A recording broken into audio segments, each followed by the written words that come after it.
wonderful to be here, and thanks, Camilla, for that amazing overview. Let me just say that when Henry called me that day and we spent those 2 days brainstorming, he came up with this idea of, let's set up a jury of 100 scientists. And I said, you're crazy. It's impossible. You can't get 100 academics to agree on an outcome for a prestigious academic prize like this. And we did 100 invites, and everyone responded positively. So we have the dream jury. I could really list up the dream scientists, and all accepted, and we've done this twice now, and it's challenging, but it's a real joy. So it was a brilliant idea to set up this very, very challenging but very ambitious, the most ambitious science prize for integrated social and natural sciences research on planetary boundaries. What I want to do now is to give you a bit of the journey, the scientific journey behind the planetary boundary science, but also an update of where we are in terms of why we can today say, I would argue unequivocally, without any hesitation, that we are putting the stability, the resilience, and the life support on planet Earth at risk. We've come to that juncture. We're hitting the ceiling of what we scientifically call hardwired biophysical processes that regulates the very stability of the planet. We're pushing the planet right at the edge of what it can cope with in terms of anthropogenic pressures. This is 15 years of scientific advancements, but it's also building on so much evidence over 30 years of massive advancements in Earth system science, resilience theory, paleoclimatic research, and all the systems ecological research. And of course, I would argue that perhaps one of the most important starting points for the planetary boundary science is the conclusion, which came, I would argue, and I know the Sybil Seinsinger is in the room here, who headed the International Geosphere Biosphere Program, which in 2007 put out the most important volume, I would argue, summarizing 30 years of science, concluding the great acceleration, that we up until the 1950s have this linear impact on the planet. We are a relatively small world on a big planet, but then we take off in this exponential rise. You've seen the hockey sticks. We tend to talk only about carbon dioxide, but I can tell you, you can pick any parameter that matters for the economy, for our human well-being, for sustainable development goals, for planetary stability. It looks the same. You come to the mid-1950s, and then it's the takeoff point. And we rise in the great acceleration, well established today, which led Nobel laureate Paul Crutzen, one of the co-authors, by the way, of the first planetary boundary papers in 2009, to conclude we're no longer in the Holocene. We're pushing ourselves into a whole new geological epoch. Greek for humans, anthros. Anthros are now the dominating force of change on planet Earth. Welcome to the Anthropocene. And just as Camilla pointed out about the scale of speed of advancements in science, well, unfortunately, we have the same challenge with regard to the speed and scale of human negative pressures on the Earth system. That is the basis for the planetary boundary science. And we asked 2 questions in the theory on the planetary boundary science, based on all these pressures, based on the risk of tipping points, based on the fact that we are risking to drift away from the Holocene. 2 questions arise. Number one, and this is like the whole theory of planetary boundary science. Number one is, what are the biophysical Earth system processes and systems that scientifically are proven to regulate the state of the planet, the functioning of the planet, and the ability of the planet to buffer and provide life support? Once those systems are identified, and I can tell you we turned every stone and we invited all disciplines. We had massive workshops, 2004, 2005, 2006, 2007, and we found 9 candidates. Then comes question number 2. For these 9, can we identify control variables that regulates these Earth system processes, the boundary processes, and can we quantify, based on the best scientific evidence we have, based on the uncertainty range, which definitely is there, a boundary point beyond which we risk causing feedback dynamics and interaction that can make us drift away from losing more and more life support, but within which we have a high likelihood of remaining as close as possible to the planet that has enabled civilizational journey as we know it, that planet we depend on, the Holocene planet, the Holocene being the reference point. That gave us the boundary, the safe boundary, and when you add all these together, it gives us the safe operating space for humanity. So there you have it. That's the planetary boundary framework theory, which has now gone through 3 iterations, and the most recent one published last year in 2023, and informing both the social and natural sciences today. And this is the basis, what you see on the screen here. Now, what I want to do just before coming to what this implies in the broader sense of governance and transformation, just to say that we are seeing already today, when 6 of 9 planetary boundaries are transgressed, that it's starting to hurt.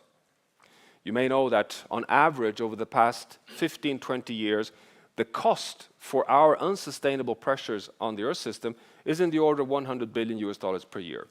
2023 is very likely somewhere closer to $300 billion because of droughts, floods, heat waves, fires, reinforced storms in a human-amplified super El Niño event. So we have this cascade of evidence increasingly attributed to human environmental change. We all know that one driver of this is global mean surface temperature rise. You have seen the curves. What makes us really nervous from a planetary boundary perspective is not only that we are, for the first time, touching 1.5 degrees Celsius, which we reached in 2023. The IPCC average is 1.2 degrees Celsius, which is the average temperature over a 20-year period. What makes us really nervous is the following. You can barely see it on this curve, but from 1970 until 2010, the average increase caused by our climate forcing because of emission of greenhouse gases increased by 0.18 degrees Celsius per decade. 0.18 per decade, almost 0.2 per decade. But suddenly from 2010 onwards, we suddenly see a rate change. We jump up to 0.26 degrees Celsius per decade. So we're in an acceleration phase, and we do not understand why. But one thing is for certain, the most likely candidate is an Earth system losing resilience. An Earth system which is getting weaker and less able to buffer the stress caused by the massive energy imbalance that we have caused. One really, really nervous candidate for this, which has shocked the scientific community, many of you are experts in this room on this, is what we observed last year for ocean surface temperature. And this graph has been, in the scientific community, attributed as just a complete shock. Here you have the 1980 until today in gray lines, the gradual warming of the ocean. We understand this. Climate model shows it very clearly. 90% of the heat from our fossil fuel burning is absorbed in the ocean. The ocean is the massive Earth thermostat. This is the biggest buffering of the stress caused by our fossil fuel burning. The ocean gets warmer, a deep concern. Terry Hughes is in the room here, the world's leading coral reef scientist, showing the 4 consecutive coral reef bleaching events which are causing tipping points in the massive, massive marine ecosystems. But it is, after all, scientifically understood. Until suddenly, look at that orange line, in 2023 we just jump off the charts. A 0.3 degrees Celsius sudden abrupt jump in surface temperature. And then, as if that was not enough, look at 2024, the black line, it just continues. We're somehow suddenly deviating away from anything that we've been able to predict and understand before. Actually, there's no climate models that can reproduce this. If anything, what you see on the chart here is what climate models in the CMIP6 of the IPCC can reproduce for a 3 degrees Celsius planet, not a 1.2 degrees Celsius planet where we are today. What is happening? We do not understand it. Is there a reason for concern? Yes. What can be a candidate? An Earth system losing resilience. So we're starting to see nervousness and signs of changes we had not expected. But we're also seeing more and more economic analysis showing more and more evidence that this is really starting to become uncomfortably large impacts on the global economy. You may have seen this work. I should be very transparent to say it actually comes from colleagues at the Potsdam Institute, Maximilian Koch et al., doing the most advanced econometric climate economics analysis so far, integrating for the first time both heat impacts and precipitation impacts, coming with the following conclusion. Already today, we are committed to a 19% reduction in GDP per annum by 2050 compared to business as usual trajectory, equivalent to $38 trillion of loss of income. So we're starting to talk double-digit impacts if we do not transform ourselves away from the journey we're on today. Now, I just want to take you also deeper into this, why this has so much to do with the need for us to reconnect to planet Earth. And it is because we can today talk of what I call the corridor of life. So what I've talked about so far is we're putting all this pressure and it's starting to cost. But what is it that we are putting on the line? What are we risking to lose? Well, we have so much paleoclimatic evidence today that I would argue that this slide alone would be enough for the world to rise and start transforming back into safe operating space. And the story goes as follows. You see 400,000 years on the x-axis. It's ice core data. It's the latest Burke et al. Analysis. It's well established. And what you have here is, which actually dates back all the way to 1 million years, the Milankovitch cycling between 100,000 years of ice age, these periods here, and the short 15 to 30,000 years of warm interglacials. We have 6 to 8 of these. This is 1 million years, and it's very narrow. As we understand it scientifically today, we never, during this entire period, passed 2 degrees Celsius. The warmest global mean surface temperature on Earth, compared to the pre-industrial 14 degrees Celsius, never exceeded beyond 2, and deep ice age is roughly minus 5. I call this the corridor of life. Why is that so? Well, because we have only been modern humans on planet Earth from this point onwards. We've only lived on planet Earth as modern Homo sapiens through 2 ice ages and 2 interglacials. Actually, the latest science shows even if you backtrack this graph all the way through the Quaternary, 3 million years, we never passed 2 degrees. Can you imagine? Never passed 2 degrees Celsius. That is the corridor of life. Today, we are over here, and we are heading towards a point that would take us to 2.7 degrees Celsius by the end of the century. That is winding back the climate clock 3 million years. But to make the point even more powerful in the planetary boundary science term, look at this. We leave the last ice age 20,000 years ago, and we enter this remarkably stable Holocene phase. We're barely in it, and we transition from hunters and gatherers, a few million people. We're having a rough time on Earth. Why is that? Because environmental variability is so tremendous. We come into the most recent interglacial, the Holocene, which is this Garden of Eden. It's this extraordinarily stable climate, plus minus 14 degrees Celsius, plus minus 1 degree, and we barely enter it, and we go through the most important revolution of all revolutions that we know about, the Neolithic. We domesticate animals and plants. We go from being hunters and gatherers to becoming sedentary farmers. That's the takeoff point for everything we talk about in the modern world we live today. And we know today that we domesticated animals and plants roughly simultaneously across all continents at the same time. So that is proof point that it was the stability and beauty of nature. It was the stability of the rainy seasons. It was this fantastic spring started every year sometime in May. You could plant your seeds and harvest in September. Wasn't that beautiful to de-risk investments? And that's the takeoff point. And now we are already outside of the Holocene. We're in the Anthropocene, and we're putting this whole stability at risk. Do we really need to hesitate? I mean, honestly? So this is where we are scientifically. We have, right at the Anthropocene, we're putting all these pressures. It's starting to hurt. Tipping points are real, and we're deviating away to the Holocene. That is why the planetary boundary science was put on the table. What evidence do we use to define the safe boundaries? Well, we use a lot of different sources of evidence, but probably the most important one is the tipping point science. It's advanced roughly parallel with the planetary boundary science. The first paper was published in 2008. The Tim Lenton et al., also on the jury, by the way, together with John Schellenhuber, also on the jury. Many of you are tipping point scientists in this room. And here is the latest synthesis. This was published in 2022 in a David McKay et al. Paper. This is the first time we're able to map all the climate tipping elements on planet Earth. As you see from this map, they are everywhere. They are big biomes, there are ice sheets, there are ocean conveyor systems, there's tropical coral reef systems. The breakthrough in this work is the color scheme.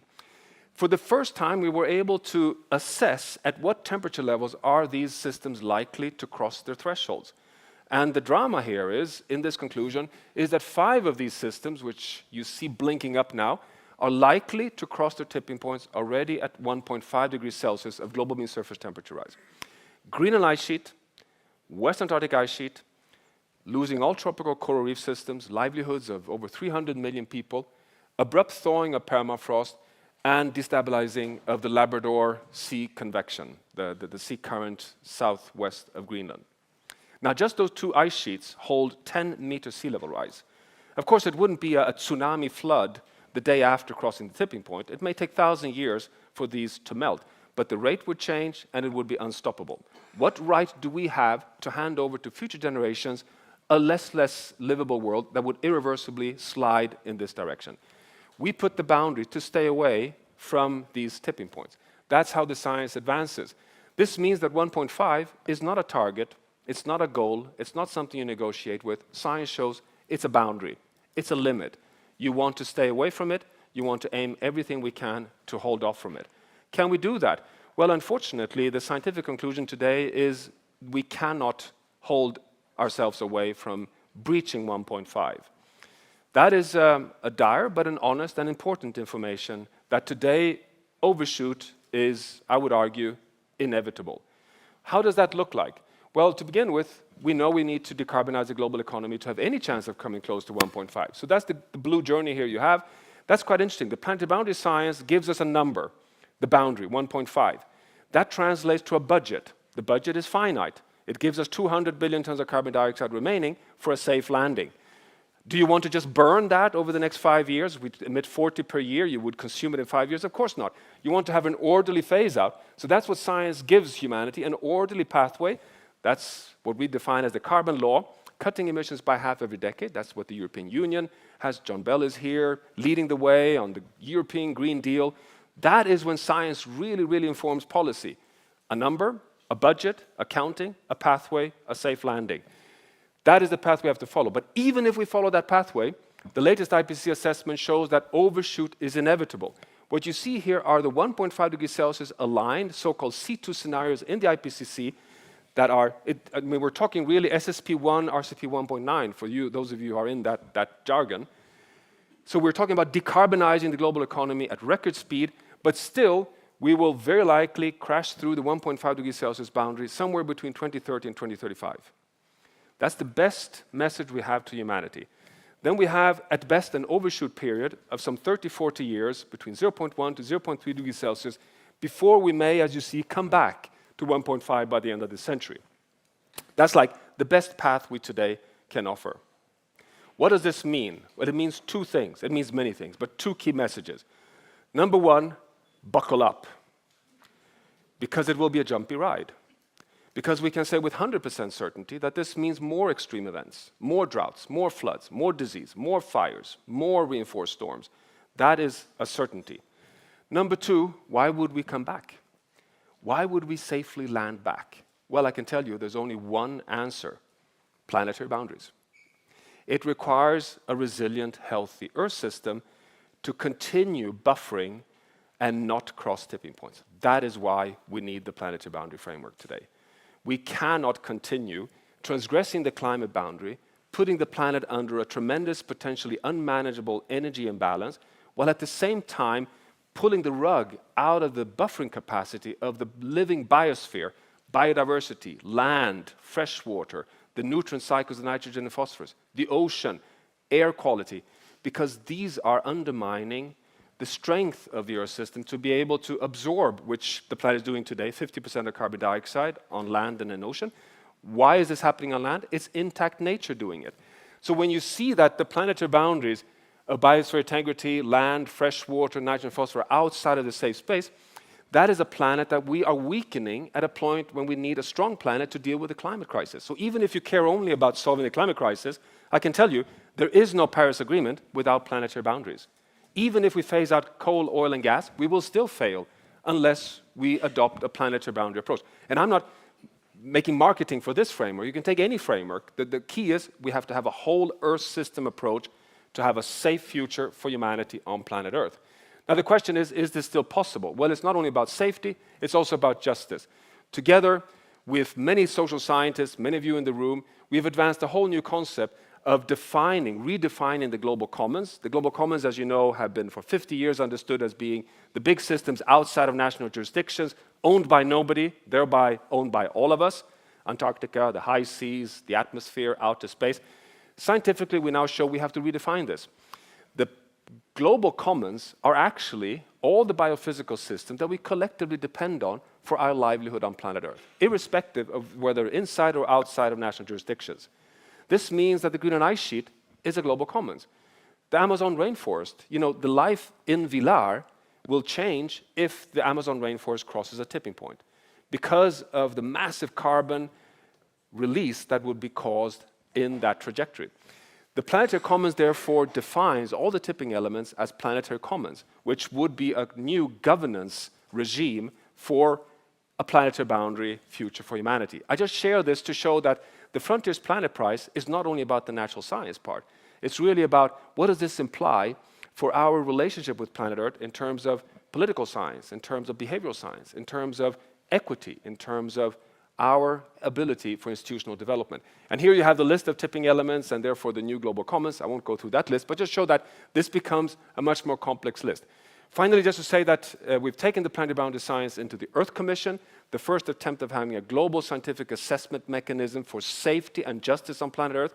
Wendy Brogate is here. Future Earth is hosting this for the global scientific community. We're doing this in a really synthetic way, defining in the outer circle here, confirming the planetary boundaries.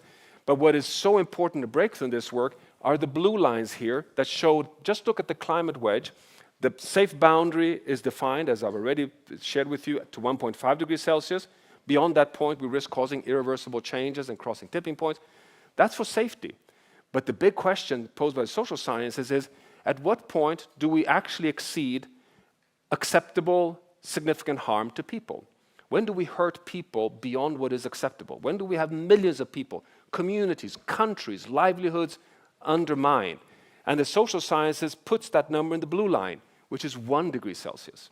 Which means if we take justice, really seriously, we are already beyond the just level for the Earth system boundaries, but still within the safe boundaries.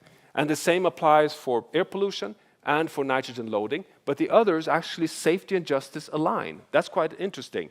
It's just to say that we've come quite a long way in this interdisciplinary effort. So to close this, we need transformative change. There's no longer a future for us only through linear incremental change. Last year we produced a global tipping point report, including both positive and negative tipping point analysis. So it's quite good for you to be aware that the science also for the Frontiers Planet Prize is about scalable solutions, to find solutions that can accelerate. I often say in my lectures today that the only currency that counts today is scale and speed. There's no future for incrementality anymore. Now is the time to find the scalable, innovative solutions. We're also taking this science to a point where we are doing a health check each year, scaling up our ability to work with satellite observation providers. We're going to do a planetary health check each year, the first one released actually at the New York Climate Week this year, which is an effort of speeding up also the science. That's exactly what Camilla pointed out in terms of science. And just to close this, to say that I think we have a lot of evidence to say we're somewhere right at a tipping edge where we're doing a lot of progress, actually. We have so many of the solutions. We know that we can provide renewable energy, outcompete coal in particular, even without subsidies. We have all the solutions for a food system transition, which would take us back to essentially 6 of the 9 planetary boundaries. We know how to do circular business models. It's no longer fantasy to succeed in a safe landing, which is both safe and just. But we're still not making progress, at least not at the global level, which is what we need. So we're right at this transition phase, and now is the time, how can we speed up the pathway towards a safe landing? And I'm convinced, just as Henry and Camilla have been articulating, that science can guide this, help us at least by defining the North Star or the Southern Cross for our transformation, and help in that accounting journey, which can also then speed up innovations and scale them in particular, and hold the world accountable. With that, thank you very much.